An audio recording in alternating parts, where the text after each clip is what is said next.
On this special edition of UI7 Decision 2018 coverage, we bring you all the information on major races happening here and around the country, as well as all the polling information you need to know as voting day comes to a close. Plus, we hear from United States Senator Dick Durbin on the current political climate. And later, we see how U of I students have been partaking in this election cycle. This special edition of UI7 Decision 2018 starts right now.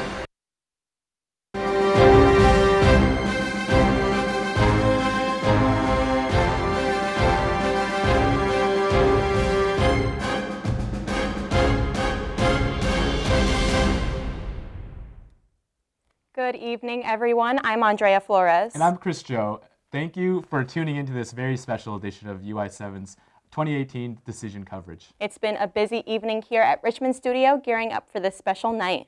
Yes, it has, and our news team has been working around the clock to bring you your local, state, and news from around the world. But first, let's take a look at the weather with UI7's Malik Caudell. Malik? You know, wow, it's a crazy day in the political climate, but maybe not so crazy outside in the day-to-day weather. Let's take a look at your 3-day forecast real quick. Definitely pretty typical fall weather. Definitely some sunshine tomorrow, leading into some clouds heading into the weekend, but pretty typical fall temperatures, so not much craziness there. And I'll toss it back to you guys at the desk. Carry on the newscast. Thanks, Malik. It's been a midterm year like none other, from a very active and very vocal president to a record number of women on the ballot, and unexpected events that kept changing the game for both parties. But Election Day is today, and CNN's Karen Kaifa has the latest from Washington. In the final hours of the midterm campaign, each party sending top names on the trail. Everything we have created and achieved is at stake on Election Day. The character of this country is on the ballot. Republican candidates face the headwinds that come with a president with approval ratings below 50% and whose incendiary rhetoric may alienate moderates, women, and independents. And while the president has focused on immigration in final days, the GOP wants to talk up the economy, like last week's positive jobs report, too. Given this economic boom that is benefiting people all across Texas, who in their right mind would want to screw it up? Democrats see an opportunity with a message of protecting health care and entitlement programs in Republican crosshairs. Everybody who cares about pre-existing conditions being protected, it is the Democrats that have been fighting tooth and nail to make sure that that is happening. Suburban districts will be key to whether they make the net gain of 23 seats needed to flip the House. And multiple sources tell CNN White House aides have been preparing President Trump for an outcome where Democrats have control of at least one chamber on Capitol Hill. We'll just have to work a little bit differently and all work out, but I don't think that's going to happen. I think we're doing very well in the House. The president, according to a White House official, not planning any Election Day campaign events. In Washington, I'm Karen Kaifa. And looking at our very own U.S. House race, and possibly one of the most important, the race for the 13th Congressional District. Tonight, a winner could be named for the seat between Republican incumbent Rodney Davis and Democratic challenger Betsy Dirksen-Lonergan. All 435 House seats are up for re-election this year, and Republicans currently hold the majority. Democrats would need to maintain the seats they currently have and gain 23 more in order to take control of the House. Some fairly suggestive polls forecast that Representative Davis will be winning by a slim margin, and we'll keep you updated throughout the evening. And don't forget that the polls close tonight at 7 p.m. Switching gears to a very important race happening tonight in Illinois, the race to the governor's mansion in Springfield. This race has been an interesting one between 4 candidates, but with 2 frontrunners, Republican Governor Bruce Rauner and Democratic challenger J.B. Pritzker. A real clear politics prediction has Pritzker taking the win by a spread of 15.7 points. But again, we won't know for sure until the polls close tonight this evening. And staying in Illinois, let's take a look at the race for Attorney General. Candidates for this race include Republican Erica Harold and her Democratic opponent, Kwame Raoul. Harold is a U of I grad, as well as a former Miss America. She has shaped her campaign around tackling the opioid crisis and prison reform. Raoul recently received a $1 million donation from Speaker Mike Madigan, and he has campaigned on fighting gun violence as well as protecting health care, including the right to an abortion. And in local elections, a new position is coming to Champaign County after being voted on in a November 2016 referendum. Republican Gordy Holton and Democrat Darlene Clopel are both running for Champaign County executive. The winner of the new position will oversee the parts of the county government that aren't controlled by other elected officials. I got a chance to speak with Gordy Holton, the current county clerk, on what he thinks about this new position. So county executive is a little bit like being mayor for Champaign County, and I think the 8 years of experience that I have as county clerk in terms of improving efficiencies and saving costs dovetail nicely with my priorities of economic development, independent redistricting, and financial management. The new executive will also oversee county board meetings, propose budgets, break any tie votes, and exercise veto power. Both Holton and Clopel say they are able to bridge the gap between urban Democrats and rural and suburban Republicans that live in Champaign County. With the Champaign County Clerk Gordy Holton running for a new position, there are 2 candidates running for the open role. Republican Matt Grandoni is currently the Director of Training for the Office of Champaign County Clerk. His Democratic opponent, Aaron Ammons, says voting rights in the county is something he has always been passionate about. The county clerk is the keeper of all county records, and they also take on state taxation duties as well as taking record of county board meetings. And now taking a look at elections here at the university, different polling locations across campus have been abuzz all day as students cast their votes. Around lunchtime, you can usually expect a rush at the Illini Union, but today has been especially busy as room 404 serves as a central polling location for anyone registered to vote in the county. Students and community members stood in line for over a half hour today at noon to vote. Before today, nearly 3,800 people cast their ballots at the Union. 3 friends who just voted shared their excitement for taking part in these midterm elections. Excited to see the representation voting. It was different in the past, and I feel like it's finally going to change, so super excited. At the Illini Union, an additional room was opened to accommodate the large amount of voters. As for early voting across the county, County Clerk Gordy Holton said the early voting has increased around 11,000 to about 32,500 since the last midterm elections in 2014. We'll continue to have updated numbers for you throughout the evening until the polls close tonight at 7. Coming up after the break, more election coverage. You're watching UI7 News Decision 2018.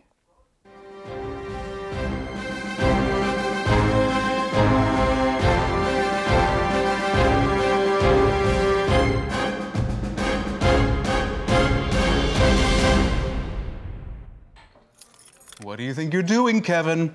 Was just gonna drive home. There are several warning signs present that you shouldn't be driving. Like hearing voices? Like your text-to-emoji ratio? Oh man, the selfies. Selfie, nailed it. We all have warning signs that let us know that we're probably not okay to drive. Mine is pretending to be your subconscious. Craig, come on man, let's split a ride home.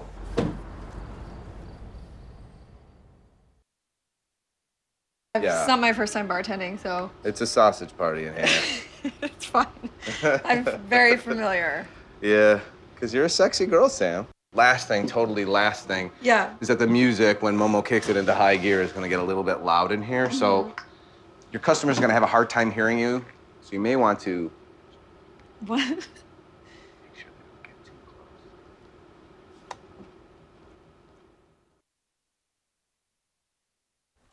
As you know, today is the final day to vote. One race that is keeping the attention of Illinoisans is the race for governor between Bruce Rauner and J.B. Pritzker. We caught up with Pritzker during one last pit stop in Rockford, Illinois. There, he talked and greeted voters, making a final push before some voters make their final voting decision. His main point he wanted to get across is to fix the damage the incumbent Governor Rauner has created.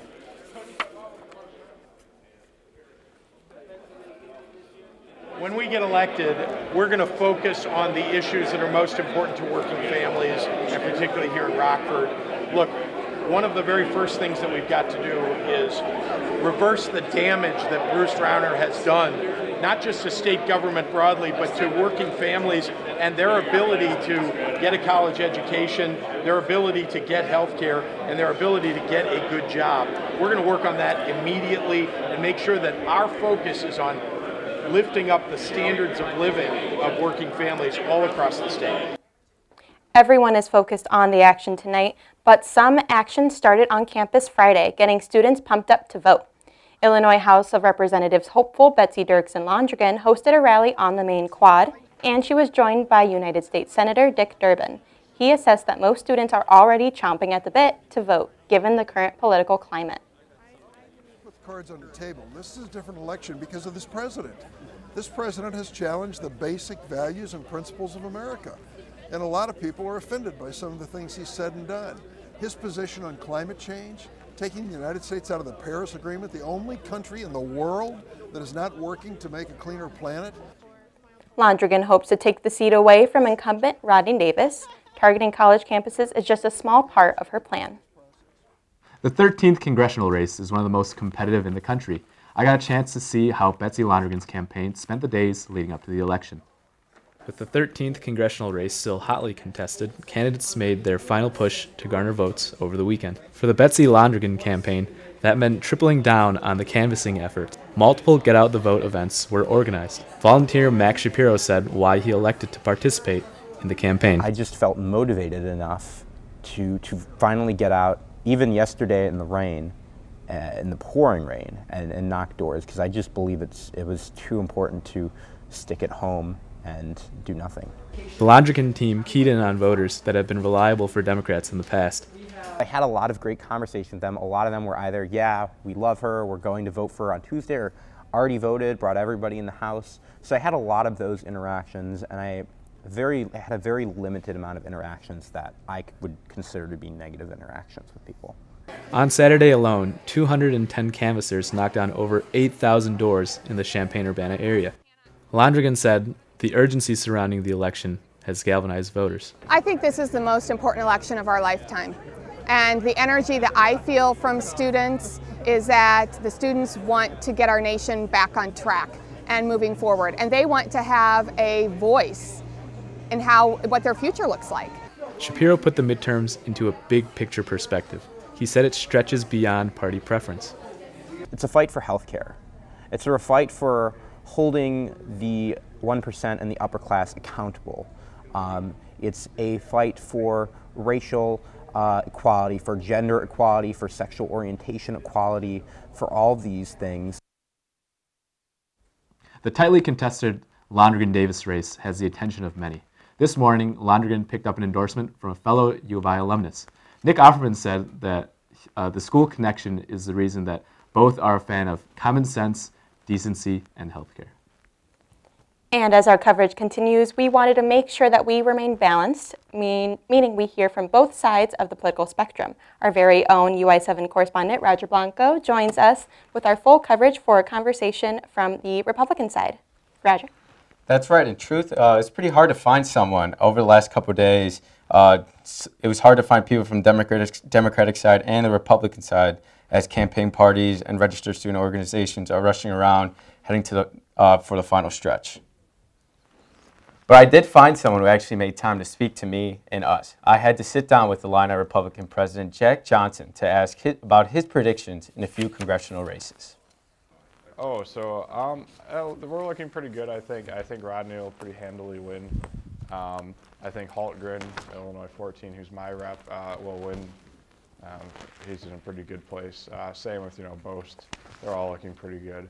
The only one, Peter Roskam's not looking the best, but if we only lose one out of, Illinois, which is a very blue state on, probably the worst year for the next 6 to 8 years, that's pretty good, I think.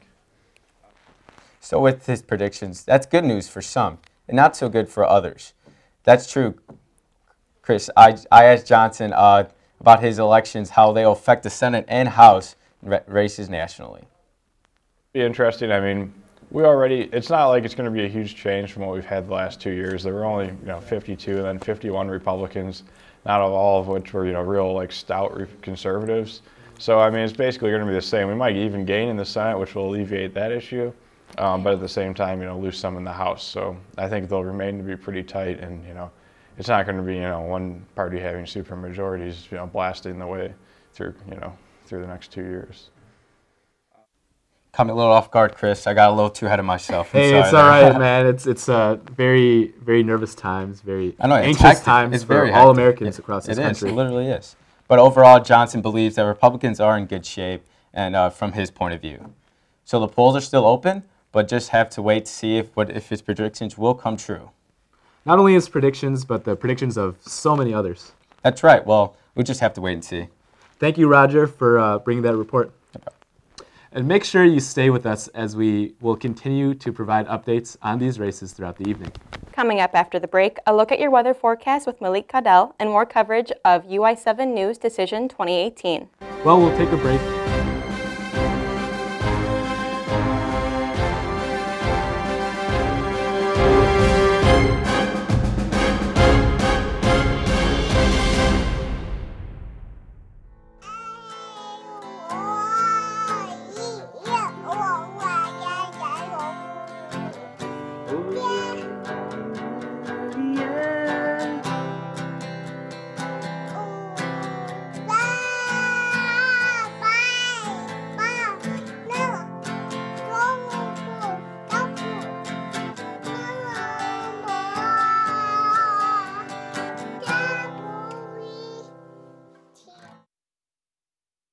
Send him a text. He texts me back and say, "Who dis? The next few weeks, you just made fun of me, like would answer the door and say, "Who dis?" Who dis?" Drop off a warm meal and get more than you expect. Volunteer at americaletsdolunch.org.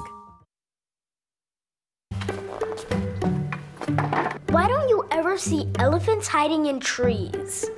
Because they're really good at it.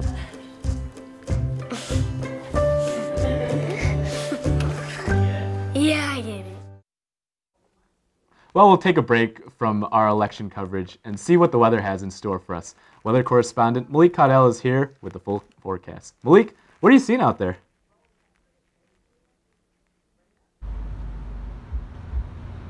All right, and that was a weather shot of what it looked like outside a little bit before the sunset. Definitely some sunshine out there, pretty good time. Now that the sun has set, we're looking at some slight cloud cover over the moon.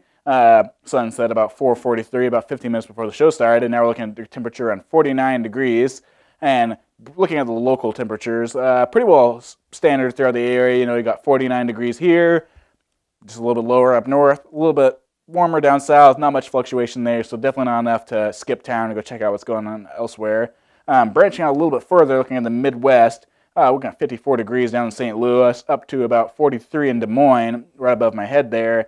So definitely kind of a more spread there as you get into the more Midwest area. Definitely things are looking kind of cool, which probably helped to offset the heat from the election. And branching out even further to the national level, we have temperatures fluctuating between 31 in Helena down to 81 in Miami and Phoenix. So definitely kind of a spread there. Throughout the continental United States, definitely looking at some variation temperatures there. If you look at the coast, typically a bit warmer over in Boston and New York City as compared to the Midwest. And if you look at LA, here behind me, 67 degrees, definitely looking a little bit warmer there, but definitely not too bad, but pretty typical for fall temperatures.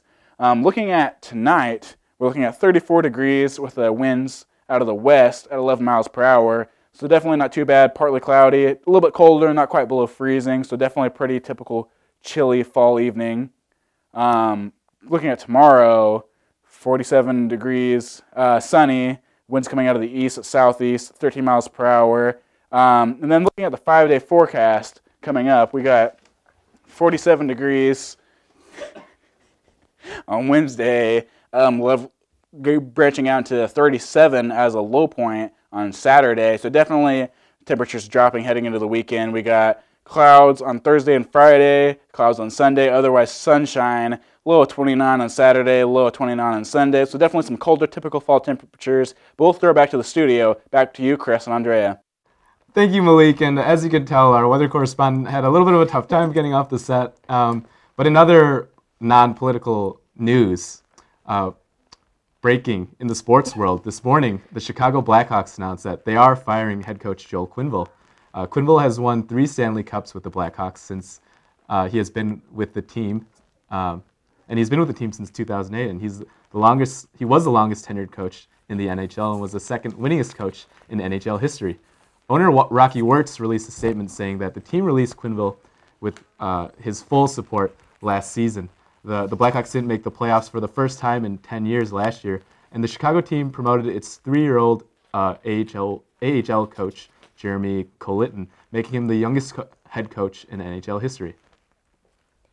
Back to elections. Don't have a car, need a ride to the midterm polls? No problem. Uber is offering discounted rides to polling locations. With reduced voting sites from previous years, some people will have to travel further than others. Uber wanted to make sure that the millions of Americans voting didn't have to worry about travel inconveniences. They will offer $10 rides to polling places in U.S. territories. A poll button in the Uber app will pinpoint nearby voting sites that prompt users to ride with the promotional code. Uber is hoping to help reduce costs across the U.S. and promote voting. While the excitement for the midterm elections has hit the young generation, UI7's Bobby McSwine spoke with some students to see how they've been getting involved. It is time for the U of I to take matters into our own hands, folks. We gotta get out and vote this year. Come over here, we can show you where the polling place is. This is a sentiment shared by many students on campus. For months leading up to the midterms, students have been canvassing for their chosen candidate. Emails, texts, and calls are only a few of the ways they have been reaching out to garner support. One university student says that the energy comes from the desire for change. I think a lot of people are unhappy with the current political state, especially since the college is generally liberal. I think people are unhappy with the Trump administration. The early voting numbers at the Illini Union have more than doubled 2014 midterm election numbers.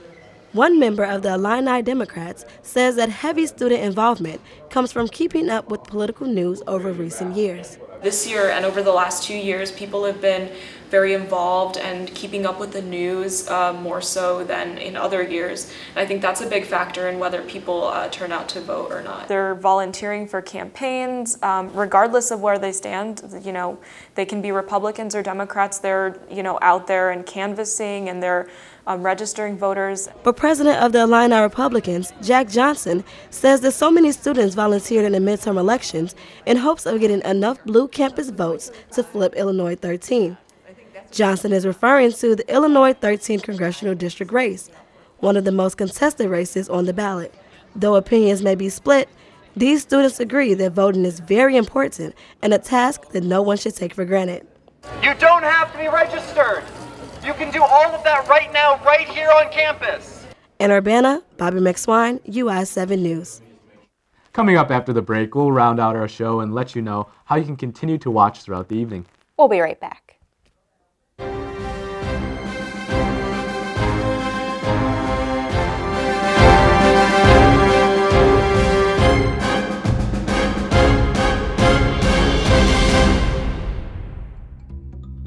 Sure, I look cute now, but when my owner lost his job, it was rough. I was living on the street, and one night, me and this Cocker Spaniel got into it so bad, I wound up looking like an ice cream cone. I cried a little bit, but thankfully I got rescued, so I'm running, I'm jumping, all back to my old self, and I'm ready to give unconditional love, even if you put a lampshade on my head.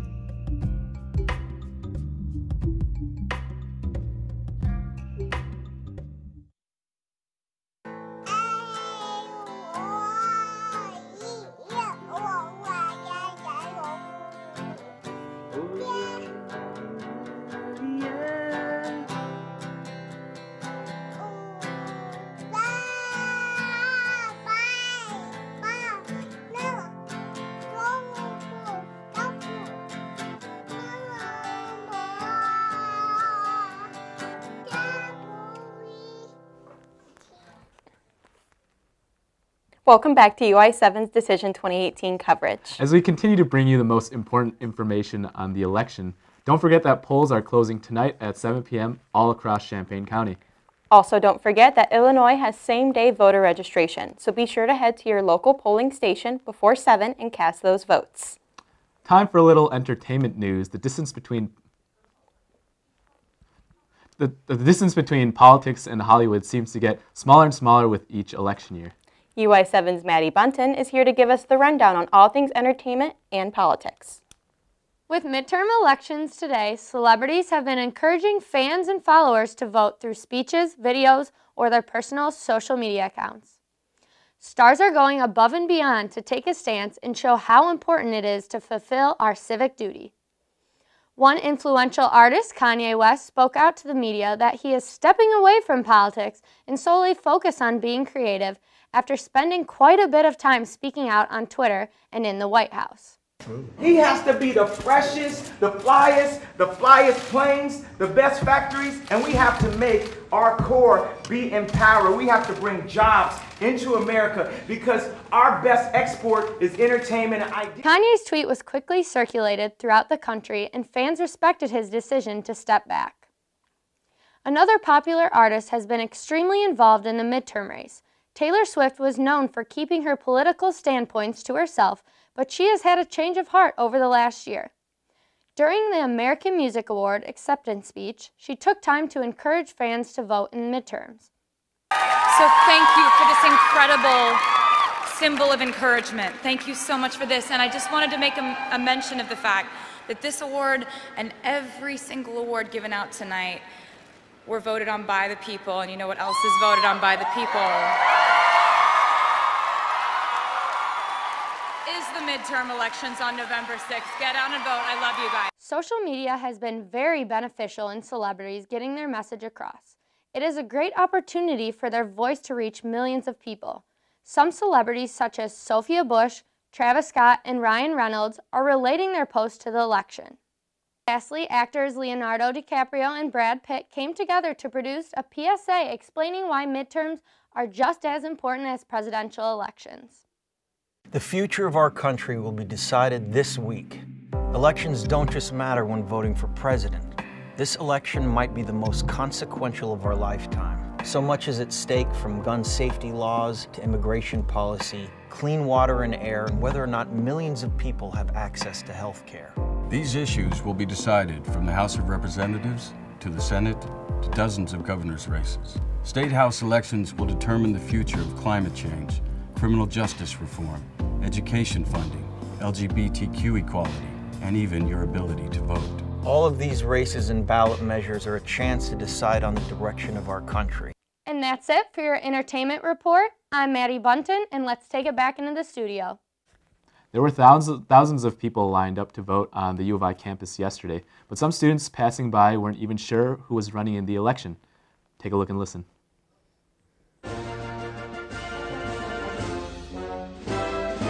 I do not. No, we do not. Yes. JB Pritzker and Bruce Rauner. Well, and there's also two other people, but they're like libertarian, and then I don't know the other one, but yeah. I don't at the moment. Oh. I mean, I know like JB is one of them, and I don't keep up enough with politics to know what the other one would be. JB Pritzker, our man Bruce Rauner. We got good old Mickey Mouse always gets a lot of nominations. I think he got like 800,000 votes in 2008. For governor? Yes. I have to go for it. Okay.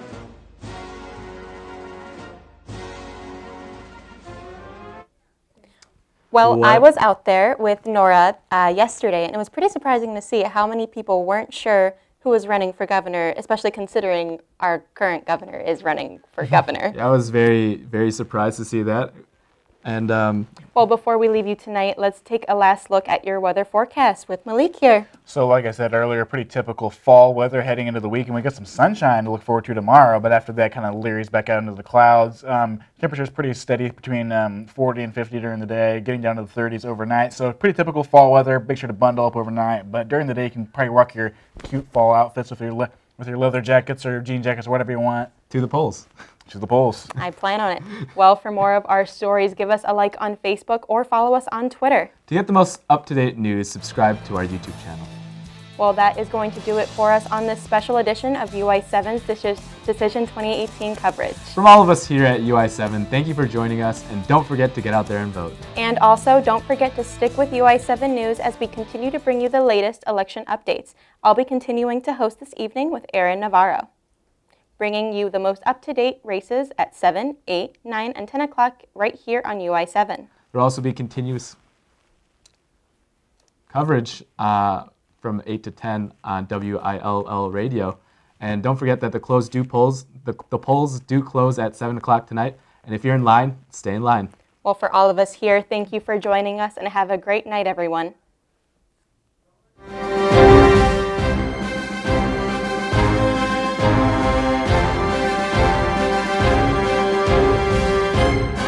So a lot of different races.